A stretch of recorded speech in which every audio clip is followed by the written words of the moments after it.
Lekin bu yerda G'ayratxo'jaga bitta muhim narsa bor. Ko'pchilik o'sha daladagi odamlarni yoki jismoniy mehnat qilayotgan odamlarning ishini robotlar AI birinchi oladi deb o'ylashganda, lekin u dasturchilarning ishini oldi. 3D Max'da dizayn qiladiganlarning ishini oldi. Masalan, ko'p joylarda HR'lar deyiladi, Human Resource Manager'lar, o'sha katta kompaniyalarda odamlar boshqaradigan, ularning ishini olyapti. Nega desa, ularning ishi raqamlashtirish oson bo'ldi. Raqamga o'girish va u bilan ishlash oson bo'ldi, integratsiya qilish oson bo'ldi.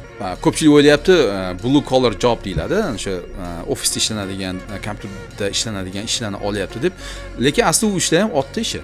Biz uni aqlli ish deb aytmaymiz. Masalan, kimdir dasturchi bo'lsa, faqat biladigan narsasi kod yozish bo'lsa, u ham o'sha oddiy ishini qilyapti-da. To'g'ri, kod yozish ham yomon emas, lekin zo'r bo'lish kerak-da. O'sha top 1% bo'lsa o'zining ishida. Chunki u oson emas-da, nima deydi, ajrab chiqish oson emas-ku, ko'pchilikning ichidan.